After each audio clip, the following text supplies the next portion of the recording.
Hello and welcome to another episode of All Fired Up with Brandon Ramsey. We are here live on the Brandon Ramsey College Basketball Show YouTube channel at 1:30 p.m. Eastern Time on Wednesday, March 5th. Also streaming live on Twitter at BRamseyKSR. So if you're watching on Twitter, please make sure you are following me. Again, that's at BRamseyKSR. And if you're over on the YouTube channel, please leave the video a like and make sure you're subscribed to the Brandon Ramsey College Basketball Show YouTube channel. As we get some people flowing in here to today's show, please make sure that you do hop into the comment section if you are enjoying the show. Just say what's up, ask a question. We'll interact throughout the show as we go along. But we do have some topics to get to today, beginning in the Southeastern Conference. A couple of big upsets on the docket from last evening, which we will talk about. We'll talk about the big win for BYU over Iowa State as well. There were several games with some pretty significant bubble implications that we'll talk about as well and kind of reset where we stand with most teams essentially just having one or two, I guess if you play tonight, one or two games remaining in the regular season before we get to Champ Week, then Selection Sunday, then it is March Madness. And it's really, really exciting to get to say that sentence because it is really almost here, folks. And that obviously is a great time. Then on the back end of today's show, we will highlight some of the top games to watch here this evening on Wednesday night. But I think there's no other place to start than with the number one team in the country, the Auburn Tigers, going down last night against Texas A&M. Now, this is a Texas A&M team that has spent time in the top 10 of the AP poll this season, but has lost 4 straight games. So that they were obviously sliding.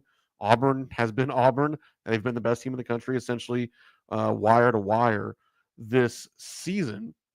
So how did it come together for this Aggies team to beat Auburn? Well, there's probably a number of factors at play here. First and foremost, Auburn did not have their point guard in Denver Jones. You started Todd Pettiford. Todd Pettiford is more than capable of stepping in and starting. He's an electric, dynamic playmaker, one of the better freshmen in college basketball this season. He played well, scoring 19 points last night, hit 6 3-point shots. But Denver Jones gives you some stability there, some additional shooting, and then also is one of the better defenders out on the perimeter in the Southeastern Conference, which you certainly need against some of the athleticism and physicality of Texas A&M. So you had no Denver Jones for Auburn. Also, you had your second straight, certainly for him, bad performance from Johni Broome. He scored 8 points on 9 shots, 7 rebounds, 2 assists, 2 turnovers. This is on the heels of his game at Rupp Arena on Saturday, where he did not play particularly well. I think he had 9 points and 1 assist against Kentucky. So you have a second straight bad Johni Broome game, which opens up the opportunity for an upset, quite frankly. If you have no Denver Jones and you don't get National Player of the Year Johni Broome, that's how you start to figure out how to beat Auburn. And as a Kentucky fan, I obviously have to mention that straight off of Miles Kelly going 9 of 14 from three-point range in Lexington, he goes 0 of 4 last night down in College Station. So if he's going to miss some threes like that, no Johni Broome, no Denver Jones, that's how Coach Buzz Williams and the Aggies were able to step up to win.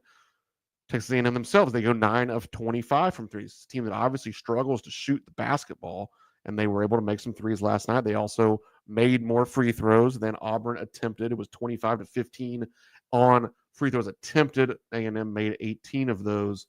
Then you forced 13 turnovers of Auburn, and then probably above all else, Texas A&M offensive rebounded 24 of their own misses. That was a 60% offensive rebounding rate. A&M's the best in the country. They normally get about 44% of their own misses, but last night against Auburn, they got 60% of their own misses. Just absolutely incredible what this Aggies team is able to accomplish on the offensive glass. And it really is not, quite frankly, I'm not the biggest Buzz Williams fan. I'm not the biggest Texas A&M fan. There's part of it where, and I don't mean this as maliciously as it sounds, but I don't respect their style of play. I don't respect the fact that they kind of punt on being good, skilled basketball players, and they rely on just being the most athletic, physical team. I don't think that's like the intent of James Naismith's basketball. But where I do give Coach Buzz Williams credit and the Aggies credit is that they have become as good at their style of play as arguably almost anybody ever has been. And they're certainly the best at it right now in college basketball, where they're just going to get shots up, miss a lot of them, and then just go rebound the heck out of the ball, create chaos on both ends of the floor, and just kind of thrive in some of that chaos as the game goes on. And they're able to take down the number one Auburn Tigers 83-72 in College Station on Tuesday night.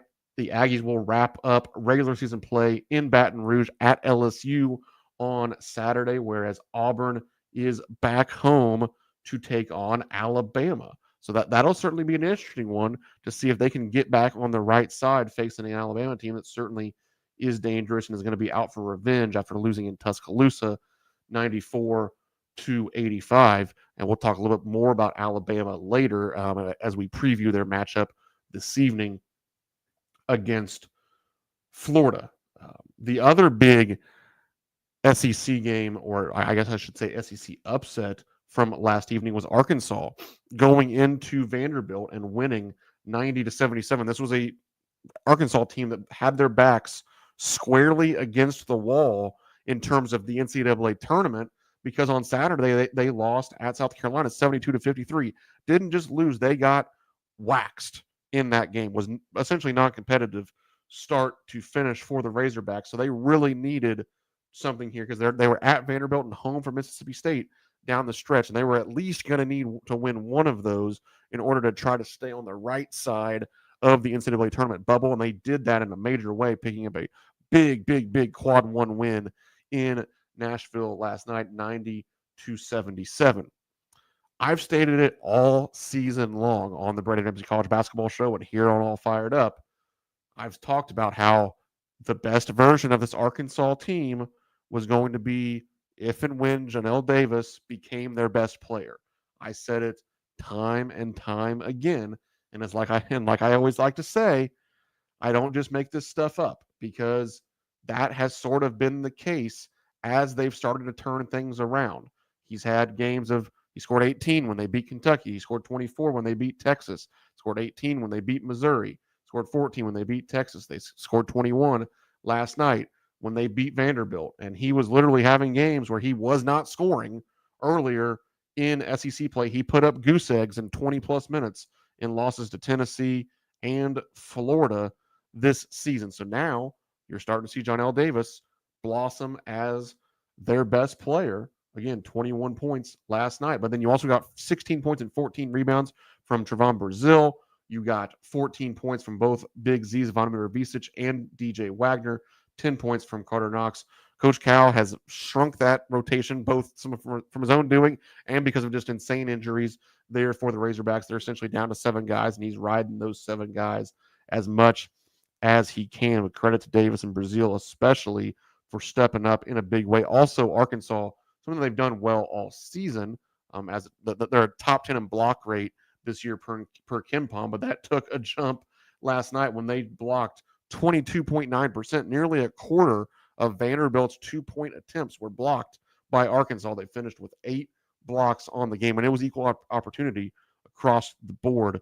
Also, a big help for Coach Cal and the Razorbacks last night was Jason Edwards, arguably Vanderbilt's most dynamic perimeter player. Just had an off night. He was 0 of 12 from the field. I think this Vanderbilt team has a lot of talented pieces, and they have just done an outstanding job this season.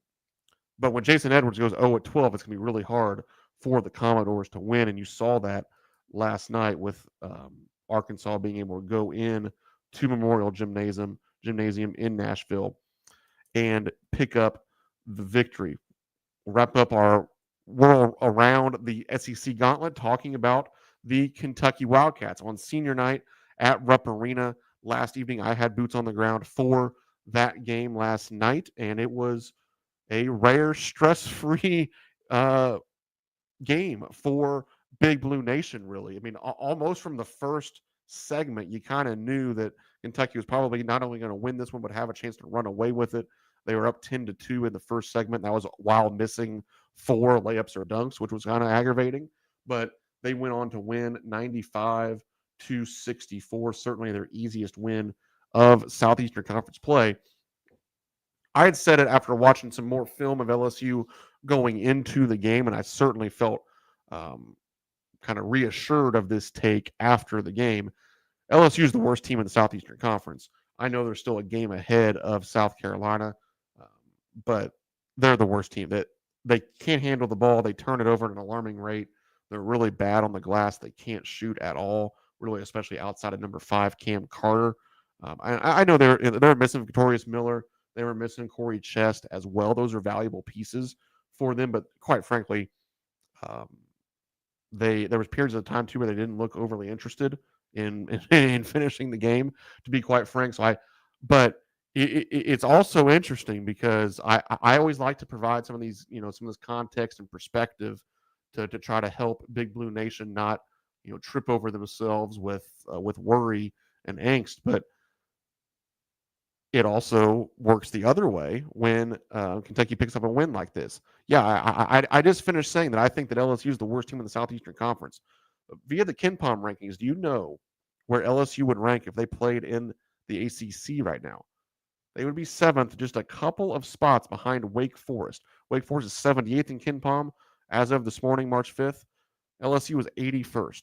So that just gives you some perspective as to how good this Southeastern Conference is this season, and just what a different path through conference play can look like for different leagues. Like, imagine if there were as many teams worse than LSU in the SEC as there were better than LSU in the in the SEC, and how much easier it would be for the Kentuckys, the Alabamas, the Floridas, the Auburns of the world to just kind of roll through. You'd be 14-4 in the league, and everybody would feel like sunshine and rainbows, and that's just not the case in this year's SEC because LSU, again, arguably the worst team in the league, is a upper middle part of the pack in an other high major conference. So that was really interesting when I saw that last night. Moving away from the Southeastern Conference out to the Big 12, probably the game of the night last night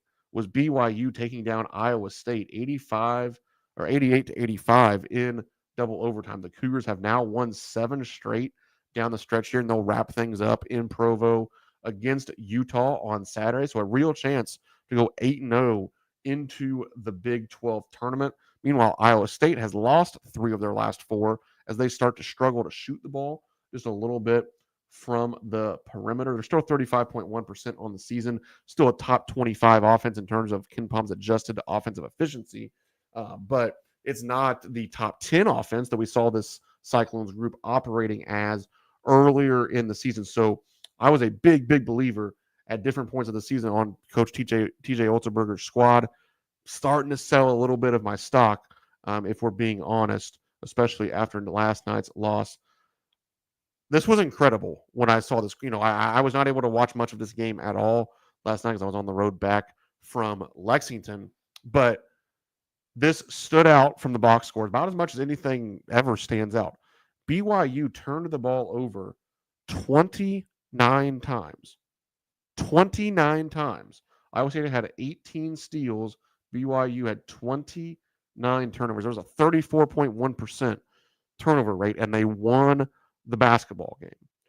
Obviously, my immediate question, having, again, not watched much at all of the game, was how does that happen?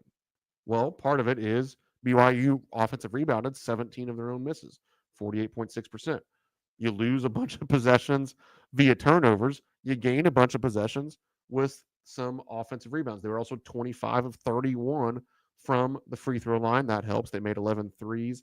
That certainly helps. Outshot the Cyclones by 9 points from the perimeter. You got 23 points from Richie Saunders in this game. He was a perfect 13 of 13 from the foul line. You got 22 points off the bench from Dallin Hall, 4 of 9 from 3 there for Hall. Those are 2 guys that Kentucky quite possibly could have had this offseason. They opted to stay there and play for The Cougars of BYU is now 22-8, overall 13-6 in the Big 12, and I believe with that win over Iowa State puts themselves in a really good position to finish in the top 4 of the Big 12 this season. So excellent job that probably isn't being talked about enough.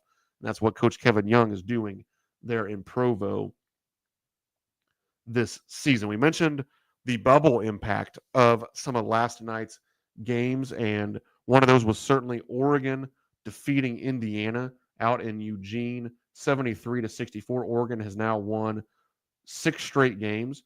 Down the stretch here, they will wrap things up at Washington on Sunday. Indiana finds themselves squarely on the bubble now at this point, 18-12 overall, 9-10 in Big Ten play. This was a preseason top 25 team in a lot of people's estimation. Coach Mike Woodson has already announced his retirement at the end of the season, so we do know that there will be a coaching search in Bloomington this offseason. They have to wrap up with Ohio State coming to Assembly Hall on Saturday in a game that I joked last night on Twitter. Again, you can follow me at BRamseyKSR. I joked that, can we just make this a play-in game essentially for the NCAA tournament? Winner gets in, loser goes home. Both of these teams are squarely on the bubble.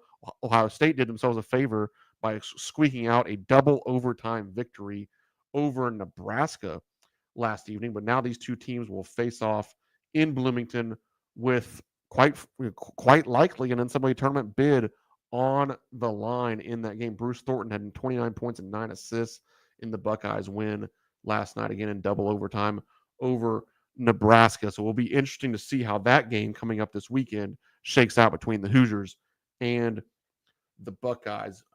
This is not so much bubble talk, but there was a big win for New Mexico last night, defeating Nevada at Nevada 71-67. Donovan Dent had 33 points in this one. He just continues to operate as one of the best guards in all of college basketball. Nelly Jr. Joseph had 15 rebounds for the Lobos as well, who are now 16-3, a game up on Colorado State with just one game to go in the Mountain West regular season. Colorado State is at Boise State on Friday, so that certainly won't be an easy one for Colorado State, whereas the Lobos are hosting UNLV. So it does look like the coach Richard Pitino is going to be cutting down the nets as the regular season Mountain West champion this season. Before we turn our focus to tonight's slate of games, again, if you have any questions or comments about today's show, please just hop into the chat either via YouTube or Twitter, and I'll be happy to answer any and all questions or field some comments going down the stretch of today's show. Again, please make sure you are subscribed to the Brandon Ramsey College Basketball Show on YouTube and following me on Twitter at BRamseyKSR. Biggest game of Wednesday night. This is a massive one just in general. Florida going down to Tuscaloosa to take on the Alabama Crimson Tide. These two teams have not faced each other this season. We already mentioned that Alabama still has to go to Auburn as well. So with hosting Florida and going to Auburn, this is coming off of already losing in Knoxville on Saturday. Just a brutal finish to the season in terms of how tough the schedule is for Alabama. Florida certainly probably doesn't feel a whole lot better. They have Ole Miss coming to Gainesville on Saturday. Probably expect an up-tempo game here. Florida has strong guard play led by Walter Clayton Jr. Alabama obviously has strong guard play led by Mark Sears. There's going to be a bunch of threes shot in this one. Should be a fun game. KenPom projects it as 88-87 Alabama. Sticking in the SEC, you also have Tennessee at Ole Miss this evening. This one has some standings implications as Ole Miss is kind of stuck in the middle of the pack there at 9-7. Texas A&M's right above them, just half a game at 10-7. But then you go down to Kentucky at 9-8, Mississippi State and Vandy at 8-9. So a lot of those teams are going to be fighting really at this point for anywhere from the 5 seed to the 10 seed in the Southeastern Conference tournament, which makes a big difference. And then you also have Maryland at Michigan with some major Big Ten Conference stakes. Michigan will be in East Lansing, taking on Michigan State in the final game of the regular season on Sunday. So if they want to have a chance to go into Michigan State and get a share of the Big Ten title, they're going to have to take care of business in Ann Arbor tonight against Maryland, a Maryland team that's been playing at a very, very high level, a team that I'm going to be putting probably into the Final Four of a lot of my brackets come a couple of weeks from now once we have those in our hands. The other big game to watch tonight in terms of bubble implication will be Xavier at Butler. Xavier team that is trending in the right direction at the right time of the season. They've gotten themselves in a position to be on the bubble at least. They've won 5 straight games. Really need to take care of business in these final 2. They're at Butler tonight, as I mentioned, a very winnable game for the Musketeers, and then at home against Providence. If they take care of business in those 2 games, get to 21 wins overall, that put them at 13-7 in the Big East. That should be enough, I would think, to get Coach Sean Miller's squad into the tournament. And to me, they would be a sneaky team to win a game or 2 as well. A team that had underachieved for much of this season, but seems to really be hitting their stride at the right time here in the month of March. One thing I do want to quickly touch on before we wrap up today's show is that I do think we talked about Janai Broome earlier and having a couple straight less than stellar games. I do think that with what Cooper Flagg did on Monday night, scoring 28 points, I believe, at 28, 8 rebounds, 7 assists, 3 block shots, 2 steals in a 33-point win over Wake Forest. This Duke team just continues to pummel people, and Cooper Flagg is doing historic things as a freshman. I do think that with these last 2 games of Janai Broome and with them losing again, I think that maybe now has flipped the National Player of the Year conversation. And right now, I would be leaning towards Cooper Flagg to win the National Player of the Year award this year over Janai Broome. I think that's really all we have for today's show now. Instead of getting into any other topics, I think we'll just go ahead and wrap it up here. But I do appreciate all of you that tuned in live today. As always, if you're watching sometime in the future, you can still hop in and leave a comment. I'll get back with you. But please make sure you do like this video. If you are watching us here live on the Brandon Ramsey College Basketball Show YouTube channel, subscribe to that as well. And then go follow me on Twitter at BRamseyKSR. We have loads of college basketball content coming to you really all day throughout the year, but certainly here in the month of March. I don't think there's a better follow than getting on with me at BRamseyKSR. So thank you all for being here. Hope you have a great rest of your Wednesday and have a good one. Thanks.